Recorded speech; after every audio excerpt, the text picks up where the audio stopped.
how I valued success, I would say, even maybe a couple years ago, was accolades. Or when I started the podcast, I wanted to have this certain number to deem that this was successful. Or I just wanted to check off those boxes, going back to those boxes of where I think I should have been, Yeah. being 27.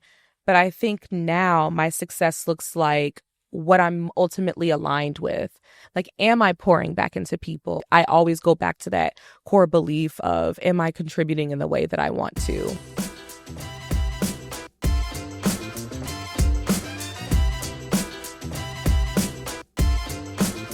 Hello, and welcome back to Journeys to College and Beyond. So happy to see you guys again.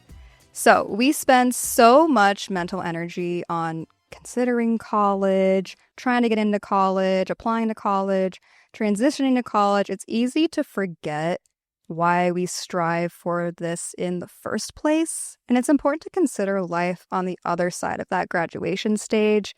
And I know from wherever you're listening right now, that might feel so distant and hard to even imagine, but building a life and career after college is kind of the whole point. So to help us unpack this, we're here with a very talented, hardworking young alumna from the University of Illinois and a friend of mine, Taylor Howard. Welcome, Taylor. Thank you. I love that intro. That was so good. Oh, stop. Thank you. Thank you very much. So Taylor, as I mentioned, like we do kind of know each other. We go back a little bit, and we actually met as students here on campus. We sure did. Yeah, I don't know. It feels so weird to be back on campus. Like, I feel like I'm in a state of nostalgia, just going through like the quad and just remembering like being there, being at the main quad, working, editing. So it just feels great to be. It feels great to be back. So thanks for having me. We are so happy to have you. Actually, when I had the idea for this theme for an episode, like exploring like life after college kind of theme, I thought of you right away for a couple reasons. One, obviously, you got your bachelor's here. But also, you got your master's here. You're like, let me get a little master's degree real quick. Double Illini. Yes! Double up, and then like take your show on the road, go out there and do your thing for real. And here we are, like, I don't know, I'm not going to say how many years later, but oof, yeah, don't age us.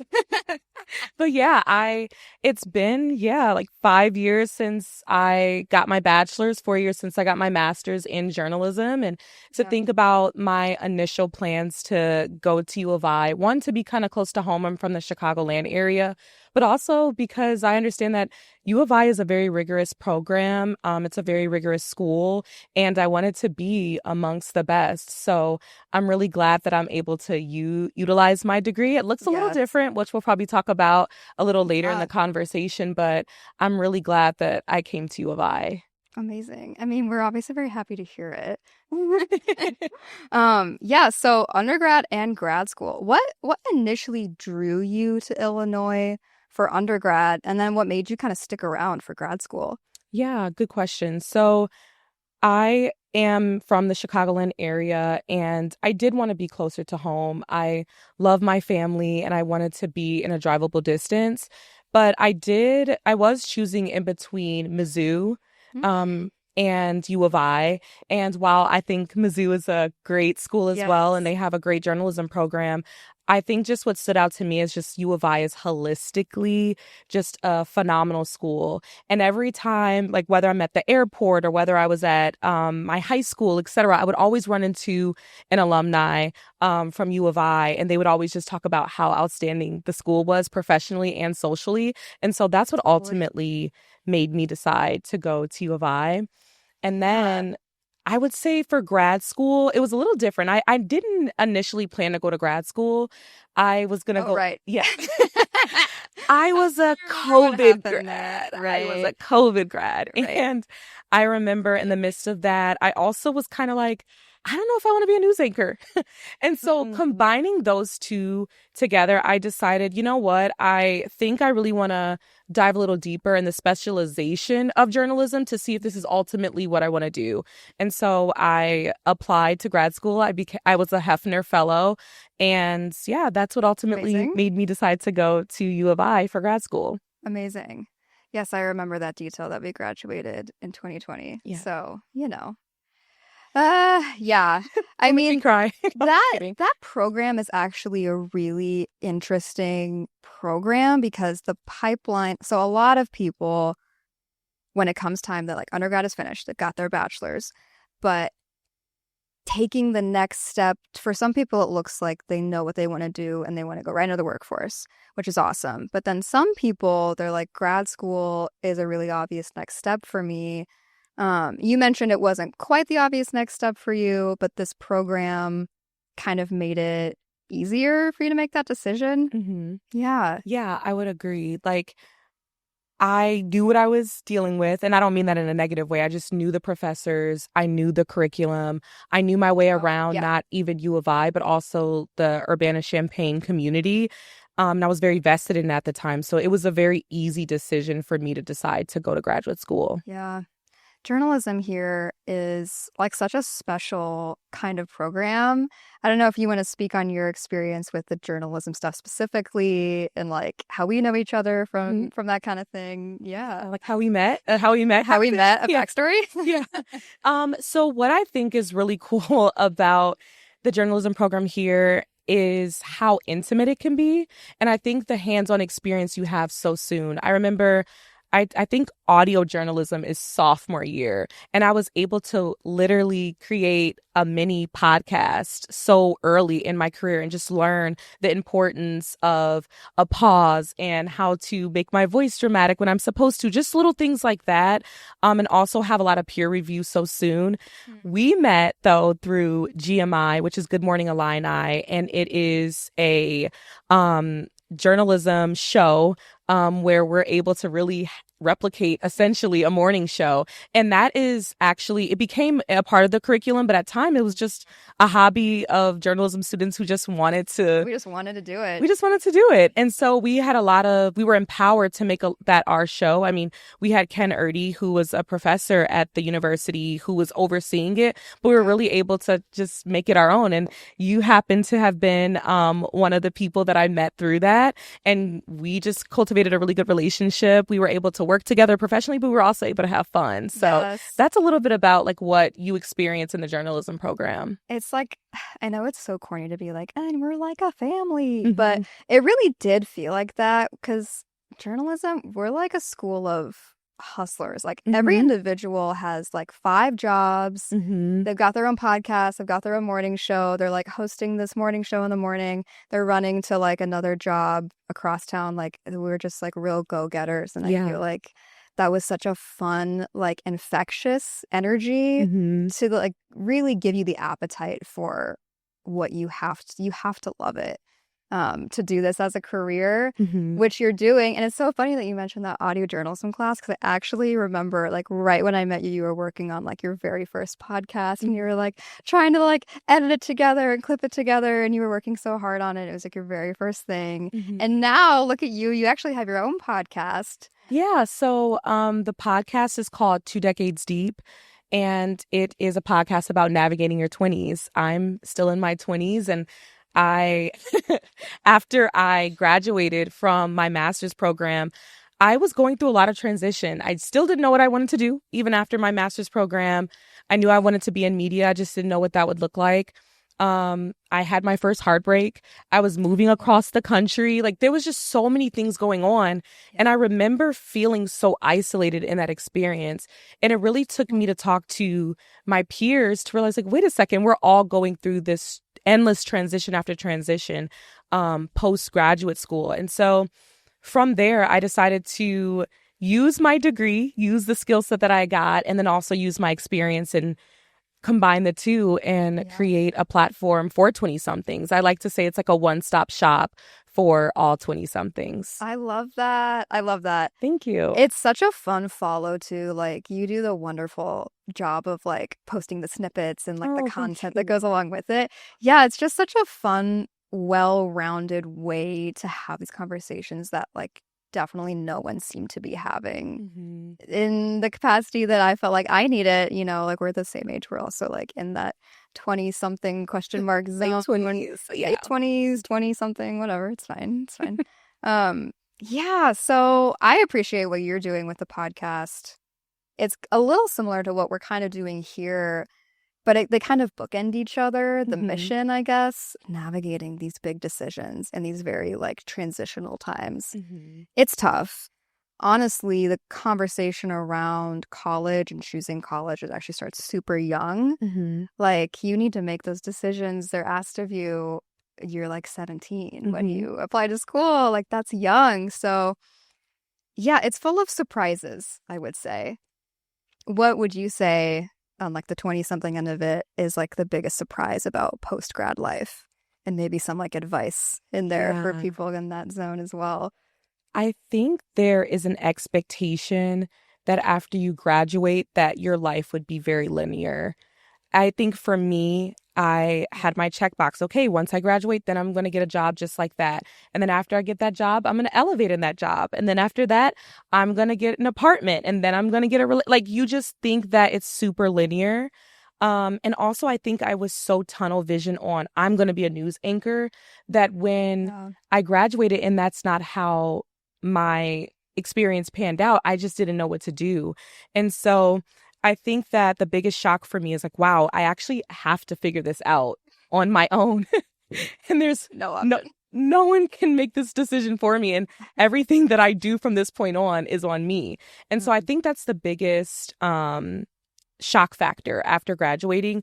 But totally. with that, that's actually the beautiful part of figuring it out. I never thought that I would end up, I have the podcast, but I also am a full-time content strategist at a marketing firm. And I'm actually, like I say, I'm essentially like a content creator for businesses.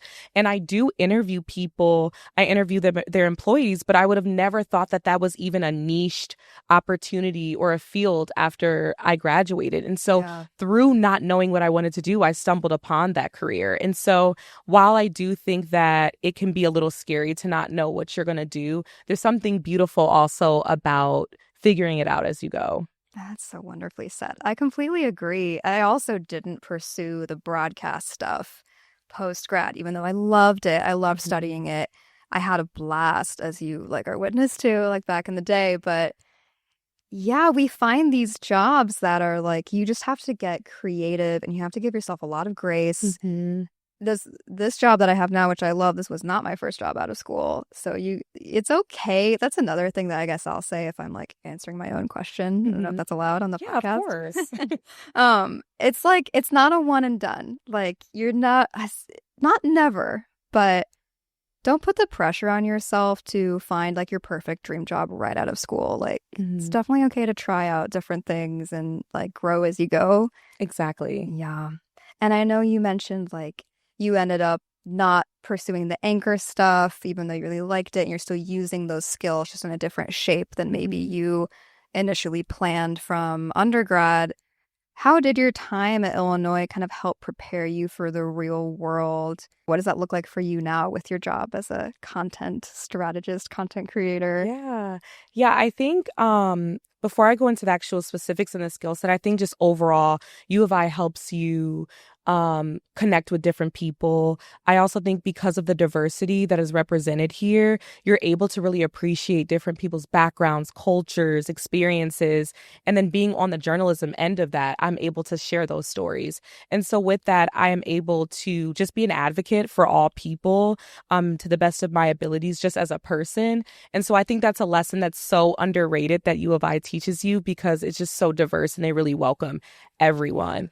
As far as a skill set, I think what I utilize the most is my interviewing skills. I will never forget, I took an immersion journalism class and an investigative journalism class and really learned the value of just listening and hearing people and listening to what they say. Because sometimes I would be so excited to interview people and like ask the next question versus just letting things pause and letting things breathe. And I found that I've had the most compelling interviews just by those little skills that I learned in the newsroom or in the classroom that I am able to incorporate on the day to day. Yeah, that's so cool. And you touched on this earlier, but just to reemphasize, like the power of getting to do this stuff so young, so Hmm. early on, like freshman year, sophomore year, you're creating stuff that's like, there's opportunities on this campus. Like, we get some real guest stars on this show. Like, there's Hmm. some real celebrities that come through. having the chance to maybe even interact with them, interview Yeah. them, or just practicing on friends, on Hmm. your peers, like that is so valuable to get to kind of learn from mistakes in like the stakes are as big or little as you need them to be Hmm. here at U of I. Like you can definitely I don't know, you can learn from mistakes without being on like a big world stage where you're at a job and if you Yeah. mess up, it's like, Yeah. scary. I agree.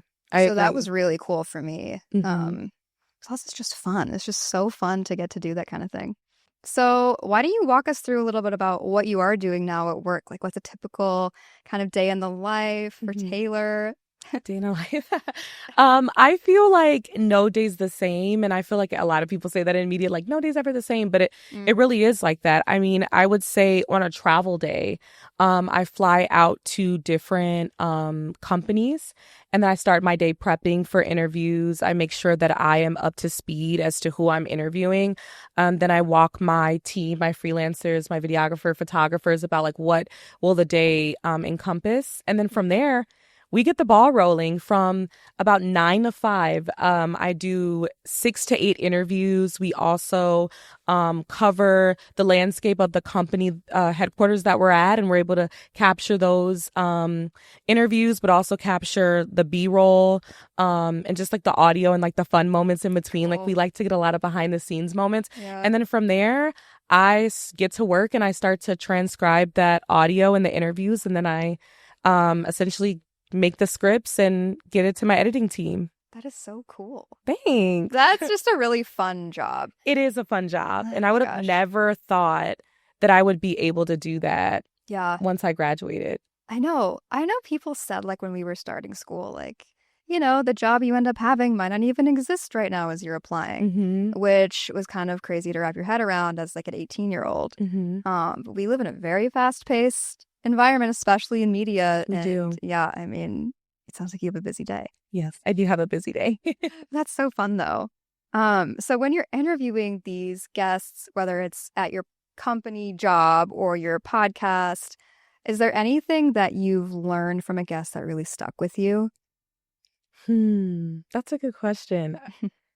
I feel like I learn things every day, whether it's a fun fact or just a lesson that they've learned in life. I think one in particular, she was a marriage therapist and she taught the value that rest is not something that you have to earn. Like you deserve Hmm. rest. I think that just honestly being Gen Z, um, and being in this rat race culture, we're just taught that like rest should be earned once we grind. And my favorite Yeah. quote is there's no glory in the grind if it grinds you to dust. And so I think the reminder that you need rest to recover and you need rest because life is hard. And so I think that was just a really good reminder that I really do try to embody because being in media can be like very taxing. So yeah, I think that's one of the biggest lessons that I've taken with me. That's a really, really good one. I like that a lot. Thank you. Thank you for Well, sharing. thank her. She's the one that gave me Yeah, the okay. advice. Well, thank you. What was her name again? Her name was Claudia Roberts. Claudia Roberts. Thanks so much. Oh my gosh. So we talk about the college experience on this podcast, the Hmm. journey to college and beyond, if you Hmm. will, and this is the beyond. Um, but a lot of people listening right now are probably in a time in their life where they're asking themselves, is college worth it? Hmm. College is expensive, college is challenging, it's tough to get in, it's tough to find what you want to do and stick with it. Even the social aspect of college is really challenging for a lot of people.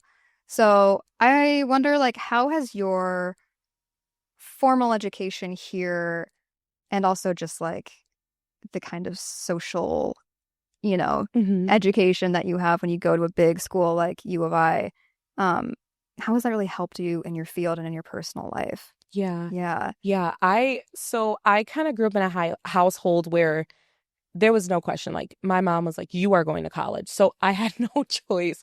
But I will say, I will say that looking back at it, I couldn't imagine having a different experience. And I'm so grateful that, and going back to U of I, just how much hands-on experience you have so young. Like I think about, I mean, we've talked about Good Morning Illini, but we've haven't talked about how I was a student news reporter and they just willingly let me have the cultural beat. And I was able to touch on and highlight minority groups on campus. And it was just, there was no like, no, you can't do that, or you have to climb the ladder. There was no hierarchy. Like everyone truly wanted to see each other elevate. And Mhm. so I think that's like a really good value of U of I. But also, I just think that there's some things that life can't teach you if you don't go to school. Like, in the sense of just the connections, like I said, you can always connect with other people, but there's something about Illinois that people just genuinely want to see you succeed. Socially, I mean, I was involved with a lot of journalism programs, but I was also in a sorority, and they also talked about professional development and how to handle yourself at school, but also beyond school, how to be community minded and service minded, that this life isn't just about yourself and you're supposed to pour into other people. Mm, And while I think those lessons could arguably be learned in other spaces, I sure. think just being 18 to 22 and just realizing in the cynical mindset that some people may have that, wow, I really can contribute to society in a meaningful way and whatever that looks like. And so for me, I feel like coupling the experiences that I had in journalism, Yeah. but also that community based mindset, I'm able to contribute in that way every single day. I like to say, like, I like to make people feel seen, bridge gaps, and fill gaps. And that's how I like to navigate myself professionally. And so I'm really happy that I'm able to give people a platform and highlight people and give people the stories that they deserve. That's Yeah. so cool. Thank It's you. such a special, probably joyful, I would imagine, way to Hmm. make a living. I know Hmm. you work like so hard. I'm sure you're like getting on planes on this day and all sorts of stuff. But yeah, what a wonderful, joyful way to make a living. Thank you. So cool. Yeah, I love it. Yeah. I really And it's do. such a interesting way to like think about success. Like a lot of people are very like focused on the idea of success. Hmm. What does success look like to you now? And how has that maybe changed over time? Yeah. I think how I valued success, I would say, even maybe a couple years ago, was Like post grad. post grad. Yeah, post grad. Yeah. I would say I defined it as accolades, or when I started the podcast, I wanted to have this certain number to deem that this was successful, or I just wanted to check off those boxes, going back to those boxes of where I think I should have been, Yeah. being 27. But I think now my success looks like what I'm ultimately aligned with. Like, am I pouring back into people? I'm a very faith-based person. Hmm. And so am I doing things that align with my faith? Am I telling these meaningful stories in a way that has integrity, but also being truthful? And so just thinking of it like that, I think that's how I currently define success. Like, don't get me wrong. I want to be successful in regards to like the metrics and for the podcast to be um lucrative and to have it more exposure, but I think I always go back to that core belief of, am I contributing in the way that I want to? Yes. I think in this kind of field, especially, it's really easy to get too wrapped up in like the quantity and the Yes, metrics, but it's really about the quality. it is. Yeah.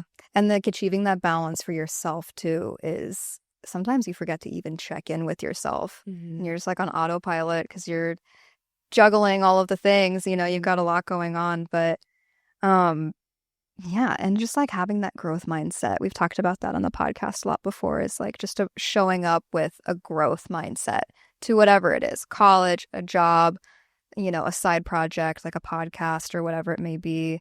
Because there's always more to figure out. You've never got it all figured out. So is there something that you're still figuring out? It sounds like you've got it all together to the listener, I'm Oh sure. my gosh, if that's what you got from my conversation. No, I think what I'm still figuring out is like, who do I still want to be? What Mhm. avenues do I still want to tap into? Like, I love how Michelle Obama coined becoming. We're always becoming different versions of ourselves. And so I think what I'm still figuring out is, yeah, how I want to show up in society. What avenues do I want to tap into? How do I want to expand in the media space, or if there's something else I want to contribute to? Yeah. So that's what I'm still figuring out. Like, there's a lot that I still want out of this life, but I'm also open and surrendered to whatever comes to me as well. Yeah. It seems like you're on the right path. I It think definitely so. does. I would like to think so. I would think so. Oh my gosh. I like to do this little segment on the podcast that's like kind of like college myth busting. Mhm. Like, is there one myth about college or life after college? I'll open it up to both, that you want to debunk, maybe like an expectation or Yeah. something like that you had. Yeah, I think just going back to like, I thought that it was very linear when Mhm. I graduated and that you have to do things in a certain way. Like, you have to get a job right after college. That job, you're going to stay in and climb that ladder at that job. And just not really letting myself expand mentally. Like, I didn't realize how limitless your career can take you, like your degree can take you. And so I think the biggest debunk is that you can really, like, not to sound cliche, but life is really what you make it. And so let's make it rock. Let's make it No, rock. yeah. But no, it really is what you make it. And I think that if you're just open-minded to whatever life has for you, you'll end up where you're supposed to end up. And it may look a little different. Mhm. I remember the first job that I got out of college, I was working at it's called Rich Township, and it was like an organization in a suburb of Chicago. And I was like writing news briefs for senior citizen home, and I was like, how is this even gonna apply to what I ultimately wanted to That eye roll. right. And ultimately that news brief was actually something that really stood out to my current employer. Like, wow, like you were able to like create that on your own, and you were able to reach this certain amount of people. And so you just never know where life is going to take you. Yeah. So It's that funny. yeah, exactly. So So funny how like one little thing you did is like exactly. butterfly effect Mhm. down the road. Wild. Thinking back to like 18-year-old Taylor, about to start college, wide-eyed freshman, and probably applying that to like anyone else who's in a similar space right now. What's one piece of advice or reassurance that you would say to her? I think about this often. I think what I wish I could tell my younger self is just to be more present. Things will come as they're supposed to come, and just really enjoying the moment. I think in college, especially, I would say more my freshman and sophomore year, I was so future minded that I wasn't present focused, and just enjoying that we'll only be in college once. I'll only be this young once, and just really appreciating being with my friends, um, trying new things, exploring new opportunities on campus. That's what I wish I would have told. Like, I wish I would have known that as Yeah. my 18, 20-year-old self. Definitely. I feel the same thing. Like, I just wish I could tell myself, like, take a breath, Mm-hmm. relax your shoulders, like unclench your jaw, in more ways than just the physical. Like, just really soak it up and Mhm. enjoy it, and don't put too much pressure on yourself. Exactly. Awesome. Taylor, this has been an amazing conversation. Thank you so much for joining us. Of course. Guys, Thank you. listen to Taylor and all of her wonderful advice and conversations on 2 Decades Deep. You can find her podcast wherever you get your podcasts. And we'll talk to you guys next time. Thanks so much. Thank you. Oh my gosh. We did it. We did it. Yay!